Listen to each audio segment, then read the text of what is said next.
Hi, I'm attorney Jason T. Brown, head of the Whistleblower law firm Brown LLC, and I want to go over with you some of my predictions for 2024 about what is going to be occurring in the whistleblowing space. My 5 predictions to start the year are: number 1, there'll be some more PPP loan fraud cases prosecuted both civilly and criminally.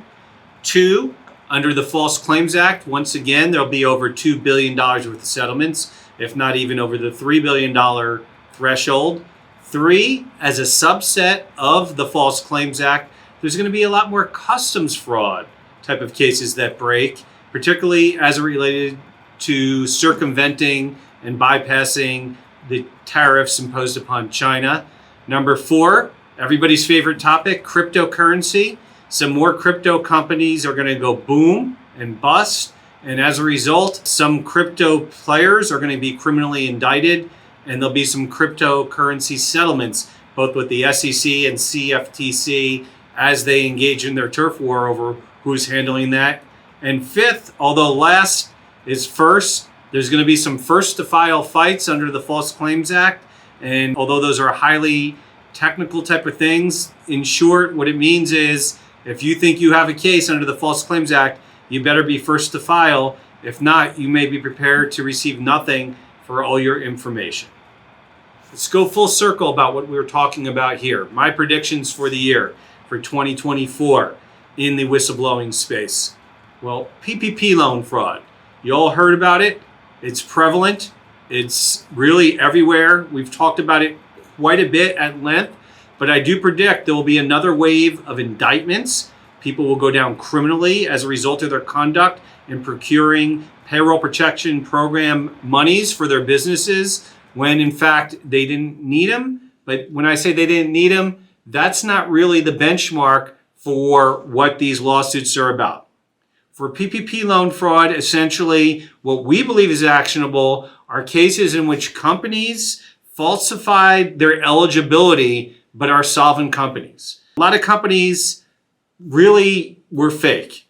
Completely criminal conduct with PPP loan fraud. That's not what we're talking about. Those are going to be insolvent cases, hard to blow the whistle because it's going to be hard to recover. And a lot of those people will go down criminally and be indicted, and they'll be uncollectible.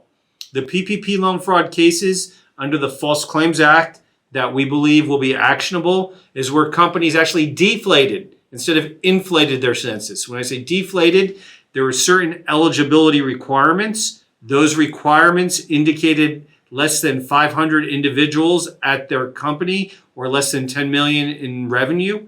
For PPP loan fraud, we believe the cases that will be viable involve those in which employers falsified their eligibility and secreted the fact that they had interrelated companies that exceeded the 500 employee cap or the $10 million threshold.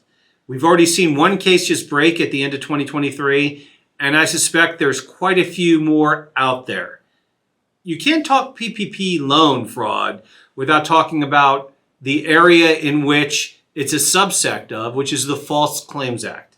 I predict in 2024 there will be over $2 billion of False Claims Act settlements and judgments. I believe that maybe even over the $3 billion mark. And if you recall, False Claims Act is when the federal government is defrauded. And it's when it's systemically defrauded by an individual or entity.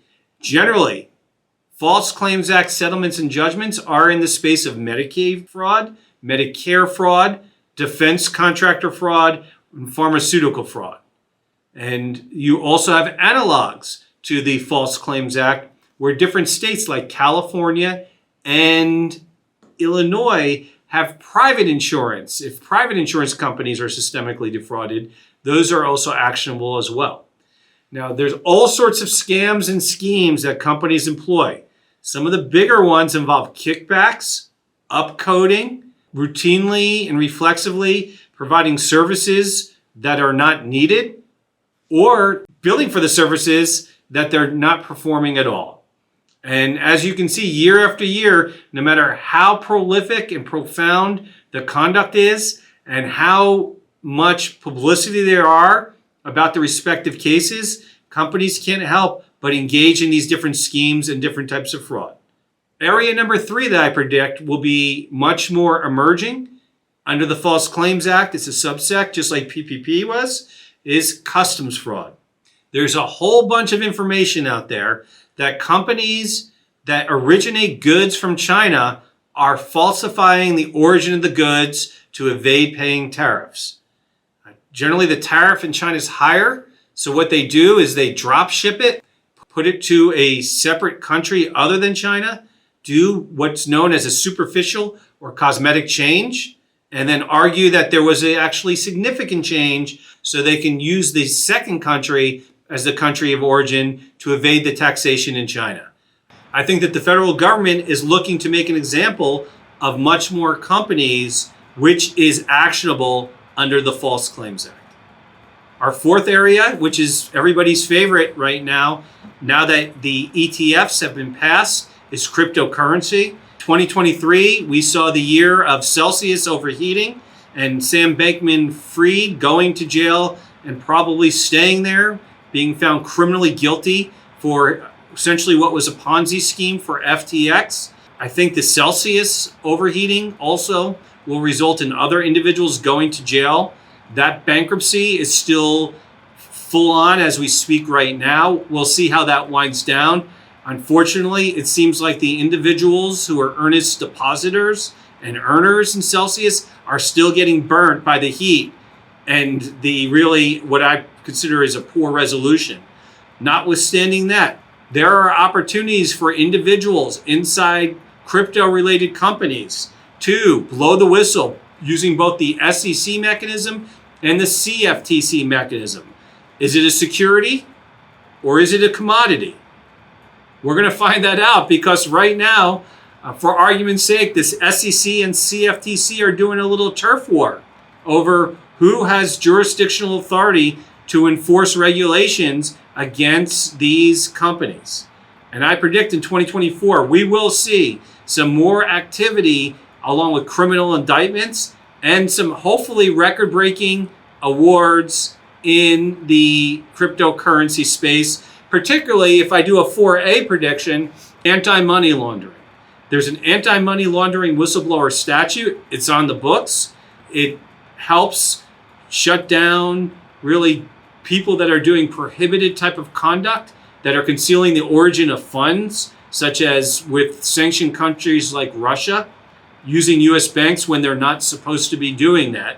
And under the anti-money laundering statute, and how this relates to crypto is maybe now the banks start taking cryptocurrency, it will implicate the anti-money laundering statutes, and you'd be able to file an SEC, CFTC, and AML case if you're aware of somebody who shouldn't be doing business using the banks and is actually using the banks. So under 4A, I think maybe the AML will make a big splash with its inaugural whistleblower case, and somebody's going to get tens, if not hundreds of millions of dollars as an AML whistleblower award for their first public case.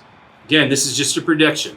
And the 5th topic I want to talk about, and I said we're talking about it last, but we should talk about it first, is something called the first to file rule. I predict, and the public may not be very privy to these, but I will disclose what goes on in the inside, is there's going to be a lot of first to file fights. Under the False Claims Act, if you are the first to file, and your case subsumes all subsequent cases, your umbrella covers whatever it is that they argue, then technically, arguably, you may be the only one as first to file who has a right to recover. Now, on the other hand, if that umbrella doesn't cover everything, and there's some seepage, or you didn't allege Medicaid fraud when there's a Medicaid fraud component, or there's a new technical aspect of the case that didn't exist when the original person had filed, that is replete with issues that could cause first to file litigation. First to file litigation is ugly generally. When plaintiffs fight, nobody seems to win.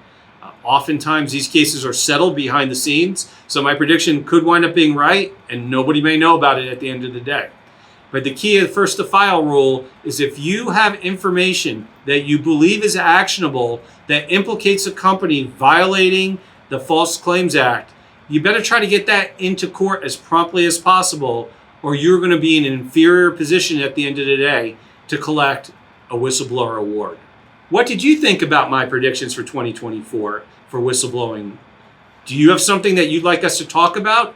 Is there something you think I'm way off the mark, or is there something you think, hey, he's spot on?